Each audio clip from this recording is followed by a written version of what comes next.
नमस्कार, कैसे हैं आप सब। स्वागत है आप सभी का। पिछले वीडियो में हम लोगों ने क्लास 9th के इतिहास का चैप्टर 6 वन्य समाज और उपनिवेशवाद को पढ़ा था। आप देख सकते हैं क्लास 9th के हिस्ट्री की किताब है इतिहास की दुनिया। और आज के इस वीडियो में हम लोग इस अध्याय के अभ्यास प्रश्नों को हल करने वाले हैं। पिछले वीडियो में हम लोग इस अध्याय को अच्छे से पढ़ चुके हैं। आप देख सकते हैं अभ्यास प्रश्नों में यहाँ पे देखिए कुछ वस्तुनिष्ठ प्रश्न है। इसके बाद देखिए यहाँ पे फिल इन ब्लैंक से भरने वाला है, और यहाँ पे कुछ लघु उत्तरीय प्रश्न है और यहाँ पे कुछ दीर्घ उत्तरीय प्रश्न है। तो हम इन सभी प्रश्नों को एक एक करके हल करेंगे। अब बस मेरे साथ अंत तक बने रहें। चलते हैं पहले प्रश्न पे। पहला प्रश्न है, भारतीय वन अधिनियम कब पारित हुआ। ठीक है, तो इसका सही उत्तर होगा ख 1865 में। देखिए, जर्मनी के वन विशेषज्ञ थे डाइटरीज बैडिस। ठीक है, उन्होंने ही 1864 में वन सेवा की स्थापना की थी, और वही वन सेवा एक साल के बाद 1865 में भारतीय वन अधिनियम बन गया। ठीक, अगला प्रश्न है, तिलका मांझी का जन्म किस ईस्वी में हुआ था। तो देखिए, तिलका मांझी का जन्म जो था वह 1750 ईस्वी में हुआ था। ठीक है, भागलपुर के सुल्तानगंज स्थित तिलकपुर गांव में। ठीक है, इसके बाद अगला प्रश्न है कि तमाड़ विद्रोह किस ईस्वी में हुआ था। तो तमाड़ विद्रोह जो हुआ था वह 1789 में हुआ था। ठीक है, छोटा नागपुर के उरांव जनजाति के लोगों ने यह विद्रोह किया था, तमाड़ विद्रोह। ठीक है, उरांव जनजाति के लोग। चलिए, अगला प्रश्न है आपका कि चेरो जनजाति कहाँ की रहने वाली थी। ठीक है, तो चेरो जनजाति जो थी वह बिहार के पलामू की रहने वाली थी। ठीक, यह जो चेरो जनजाति का जो विद्रोह हुआ था वह 1800 में हुआ था। ठीक है, 1800 ईस्वी में। अगला है कि किस जनजाति के शोषण विहीन शासन की स्थापना हेतु साउथ वेस्ट फ्रंटियर एजेंसी बनाया गया था। तो इसका सही उत्तर होगा ग कोल। ठीक है, यह जो कोल विद्रोह हुआ था इसमें मुंडा, उरांव व अन्य जनजातियों ने मिलकर विद्रोह किया था 1831 में। ठीक है, और इसी विद्रोह के बाद साउथ वेस्ट फ्रंटियर एजेंसी बनाया गया था। चलिए चलते हैं अगले प्रश्न पे। 6 नंबर प्रश्न है कि भूमिज विद्रोह कब हुआ था। तो भूमिज विद्रोह जो था वह 1832 में हुआ था। ठीक है, यह बंगाल के क्षेत्र में पड़ता है और वहीं पे हुआ था भूमिज विद्रोह। सन 1855 के संथाल विद्रोह का नेता इनमें से कौन था। तो सन 1855 में जो संथाल विद्रोह हुआ था उसका मुख्य नेता जो था वह सिद्धू था। ठीक है, सिद्धू और कानू यह दोनों भाई था। बिरसा मुंडा ने ईसाई मिशनरियों पर कब हमला किया। तो बिरसा मुंडा ने ईसाई मिशनरियों पर 25 दिसंबर 1899 को हमला किया था। ठीक है, चलिए अगला प्रश्न है कि भारतीय संविधान के किस धारा के अंतर्गत आदिवासियों को कमजोर वर्ग का दर्जा दिया गया है। तो इसका आंसर होगा धारा 342।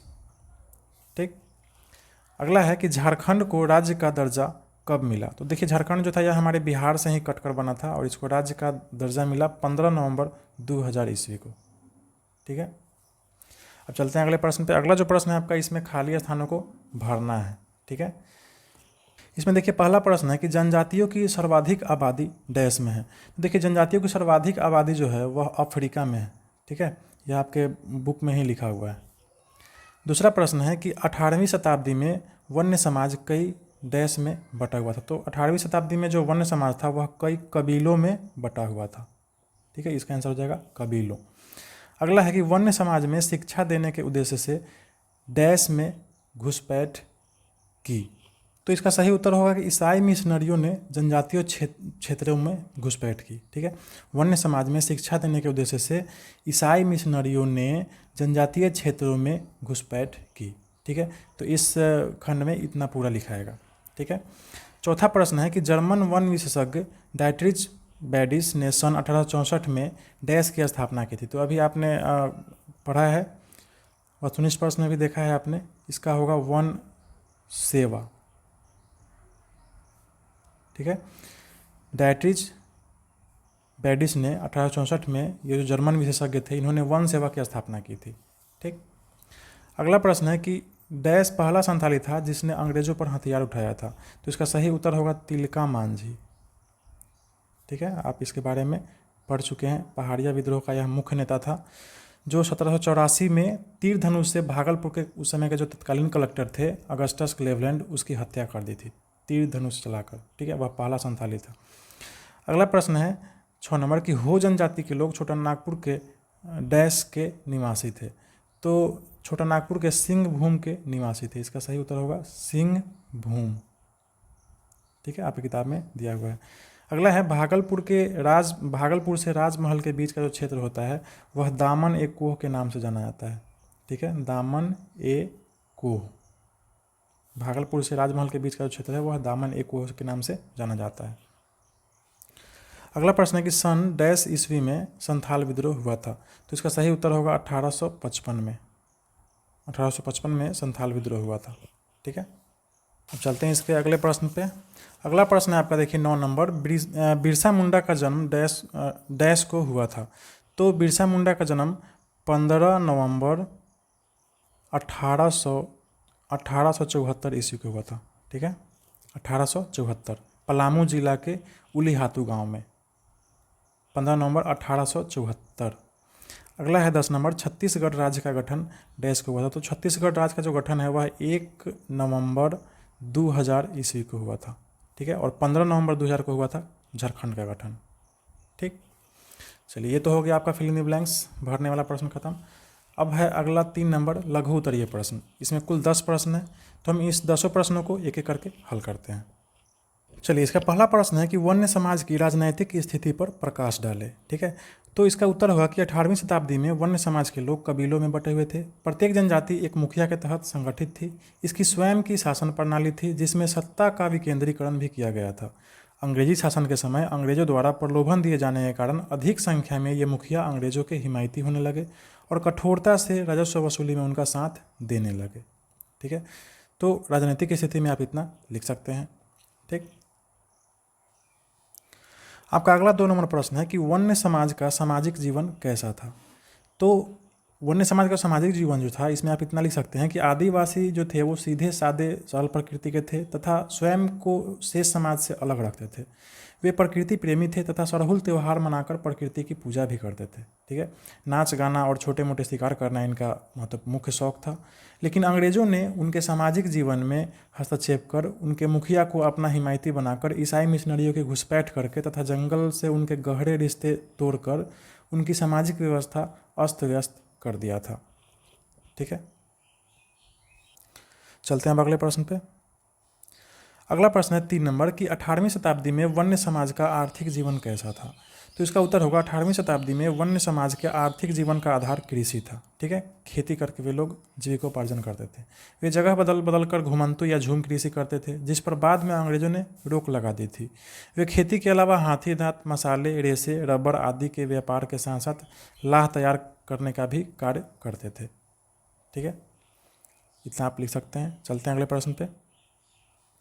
चौथा प्रश्न है कि 18वीं शताब्दी में ईसाई मिशनरियों ने वन्य समाज को कैसे प्रभावित किया। तो इसका सही उत्तर होगा कि 18वीं शताब्दी में अंग्रेजों ने वन्य समाज के लोगों को शिक्षा देने और उन्हें सभ्य बनाने के उद्देश्य से ईसाई मिशनरियों का घुसपैठ कराया। ठीक है, मिशनरी लोग जो थे उन्होंने आदिवासी धर्म एवं उनकी संस्कृति की आलोचना कर उनका धर्म परिवर्तन करना शुरू कर दिया। बड़ी संख्या में आदिवासियों ने ईसाई धर्म को अपनाया और शिक्षा पाकर अपनी स्थिति में सुधार की। लेकिन वे अपने अन्य भाइयों से ही घृणा करने लगे। जब शिक्षित होकर आगे बढ़ गए तो वे अपने ही भाइयों से क्या करने लगे, घृणा करने लगे। ठीक, तो आप इतना लिख सकते हैं। चलते हैं अब अगले प्रश्न पे। अगला प्रश्न है 5 नंबर कि भारतीय वन अधिनियम का क्या उद्देश्य था। तो इसका उत्तर होगा कि भारतीय वन अधिनियम 1865 में पारित हुआ था। उसका उद्देश्य था आदिवासियों के लिए पेड़ों की कटाई पर रोक लगाना और जंगल को लकड़ी उत्पादन के लिए सुरक्षित रखना। ठीक, चलिए अगला है 6 नंबर कि चेरो विद्रोह से आप क्या समझते हैं। तो इसका उत्तर होगा कि सन 1800 ईस्वी में बिहार के पलामू क्षेत्र में रहने वाले चेर जनजाति के लोगों ने भूषण सिंह के नेतृत्व में अपने राजा चूड़ामन राय के खिलाफ विद्रोह कर दिया था। यही चेरो विद्रोह के नाम से जाना जाता है। ठीक, अगला प्रश्न 7 नंबर कि तमार विद्रोह क्या था। तो इसका उत्तर होगा कि सन 1789 ईस्वी में छोटानागपुर के उरांव जनजाति ने जमींदारों के शोषण के खिलाफ आंदोलन किया था। इतिहास में यही विद्रोह तमार विद्रोह के नाम से जाना जाता है। ठीक है, अगला है 8 नंबर प्रश्न कि चुआड़ विद्रोह के विषय में लिखें।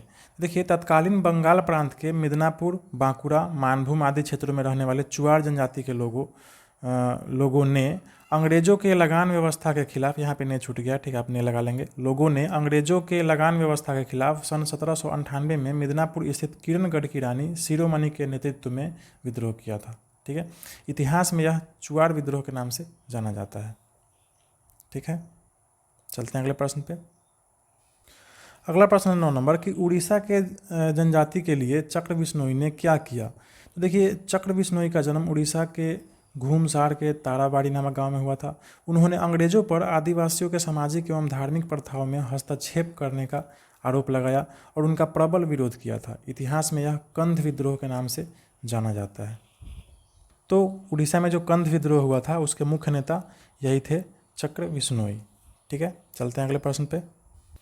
आपका 10 नंबर प्रश्न है कि आदिवासियों के क्षेत्रवाद आंदोलन का क्या परिणाम हुआ। तो देखिए, आदिवासियों के क्षेत्रवादी आंदोलन का निम्न परिणाम हुआ।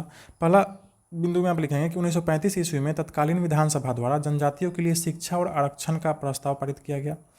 दूसरा बिंदु में लिखेंगे कि संविधान ने भारत की जनजातियों को धारा 342 में कमजोर वर्ग का दर्जा देकर उनके लिए सुविधाएं एवं आरक्षण की व्यवस्था की है। ठीक है, और तीसरा बिंदु में लिखेंगे कि आदिवासियों के अधिकारों की रक्षा के लिए 1952 में सरकार ने नई वन नीति बनाई। ठीक है, तो यही सब परिणाम हुआ था आदिवासियों के आंदोलन का। तो लघु उत्तरीय प्रश्न जितने भी हैं 10 प्रश्न, इन सभी को आपने हल कर लिया। हम चलते हैं आगे दीर्घ उत्तरीय प्रश्न पर। दीर्घ उत्तरीय प्रश्न जो है यह 5 प्रश्न है इसमें। ठीक है, तो पाँचों को हम हल करते हैं। तो देखिए, दीर्घ उत्तरीय प्रश्न में पहला जो प्रश्न है वह है कि 18वीं शताब्दी में भारत में जनजातियों के जीवन पर प्रकाश डालें।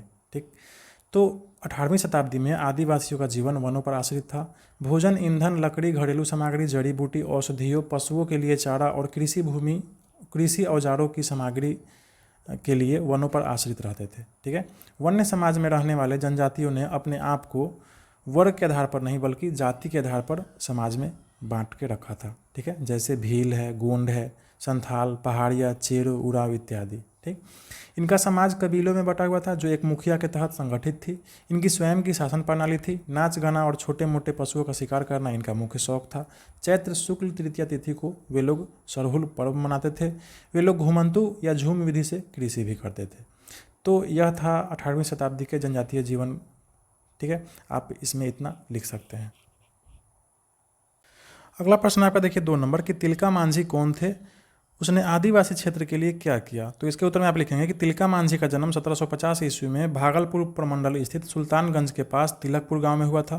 भागलपुर के राजमहल पहाड़ियों के क्षेत्र में रहने वाले आदिवासियों ने जमींदारों के विरोध में जनजातीय विद्रोह किया जिसका नेता तिलका मांझी था। ठीक है, ये जो तिलका मांझी थे ये पहाड़िया विद्रोह के नेता थे। यही विद्रोह पहाड़िया विद्रोह के नाम से जाना जाता है। ठीक, 1779 में यह विद्रोह भारत का पहला जनजातीय संथाल विद्रोह था। ठीक है, यह जो पहाड़िया विद्रोह था यह पहला जनजातीय संथाल विद्रोह था। इस विद्रोह का उद्देश्य था जमींदारों से भू राजस्व की राशि कम कराना एवं किसानों की भूमि वापस छुड़वाना। ठीक, 1784 में तिलका मांझी ने भागलपुर के तत्कालीन कलेक्टर अगस्टस क्लेवलैंड को तीर धनुष से जख्मी कर दिया था जिससे उनकी मृत्यु हो गई। 1785 में तिलका मांझी को गिरफ्तार कर भागलपुर के बीच चौराहे पर बरगद के पेड़ से लटकाकर उन्हें फांसी दे दी गई। उनके द्वारा किया गया यह विद्रोह असफल हो गया, लेकिन इसने आगे के संथाल विद्रोह का मार्गदर्शन अवश्य किया। ठीक, ये तो शहीद हो गए लेकिन आगे जो भी विद्रोह हुआ उसका इन्होंने मार्गदर्शन किया। अगला प्रश्न 3 नंबर कि संथाल विद्रोह से आप क्या समझते हैं। सन 1857 ईस्वी के विद्रोह में उनकी क्या भूमिका थी। तो इसके उत्तर में आप लिखेंगे कि भागलपुर से राजमहल के बीच का जो क्षेत्र था वह संथाल बहुल क्षेत्र था। देखिए, भागलपुर से राजमहल के बीच का जो भी क्षेत्र था उसमें संथाली लोग ज़्यादा मात्रा में रहते थे और उसको क्या नाम से जाना जाता था, तो दामन एक कोह के नाम से उसे जाना जाता था। इस क्षेत्र के रहने वाले लोग गैर आदिवासी एवं अंग्रेजों के अत्याचार से तंग आकर अपने आप को संगठित कर संथाल विद्रोह किया था। इस विद्रोह का नेता भगनाडीह गांव के सिद्धू और कानू थे जिन्होंने 1855 में, यहाँ पर में लगा लेंगे, 1855 में स्वतंत्रता की घोषणा भी कर दी थी और यह कहा था कि अब हमारे ऊपर कोई सरकार नहीं है, कोई हाकिम नहीं है, संथाल राज स्थापित हो गया है।